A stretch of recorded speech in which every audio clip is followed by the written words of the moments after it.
पाकिस्तान कितना नापाक है, इस बात को समझना है तो ऐसे समझिए कि पाकिस्तान और तालिबान ने साथ मिलकर अफगानिस्तान में भयंकर तबाही मचा रखी है। इसी कड़ी में पाकिस्तान ने अफगानिस्तान में गोलीबारी की है, यानी कि पाकिस्तानी सेना ने अंतर्राष्ट्रीय कानून का उल्लंघन करते हुए अफगानिस्तान की सरजमी पर गोलीबारी की, जिसमें अफगानिस्तान का एक नागरिक घायल हो गया। और फिर अफगान रक्षा मंत्रालय ने पाकिस्तान को खरी खोटी सुना डाली। दरअसल अफगानिस्तानी रक्षा मंत्रालय के प्रवक्ता फवाद अमन ने ट्वीट कर पाकिस्तान की हरकत के बारे में दुनिया को रूबरू कराया।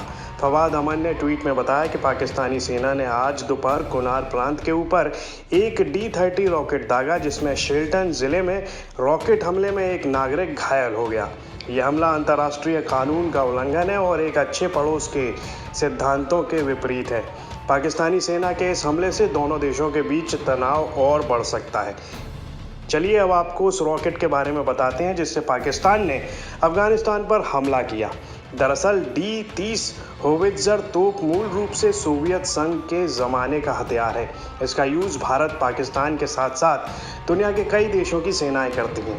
अब ये भी जानना ज़रूरी है कि पाकिस्तानी सेना के पास कितने D-30 होवित्ज़र रॉकेट हैं। तो पाकिस्तान के पास कुल 80 यूनिट है, तो वहीं भारत की बात करें तो भारत के पास कुल 520 यूनिट हैं।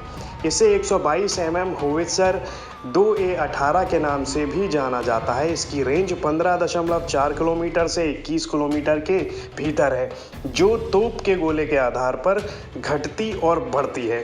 दुनिया के कई युद्धों और क्षेत्रीय झड़पों में इस तोप का इस्तेमाल हो चुका है। अफगानिस्तान की सरकार कई बार सार्वजनिक मंचों से पाकिस्तान के तालिबान के साथ संबंधों को लेकर खरी खोटी सुना चुकी है।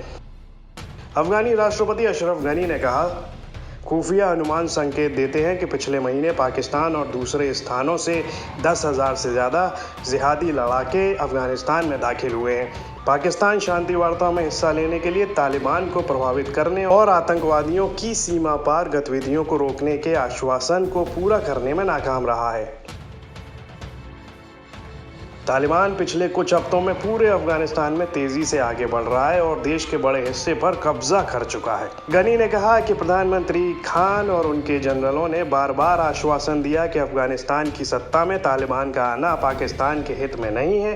उन्होंने कहा कि तालिबान का समर्थन करने वाले नेटवर्क और संगठन अफगान लोगों और राज्य की संपत्तियों और क्षमताओं को नष्ट होने का खुले तौर पर जश्न मना रहे हैं।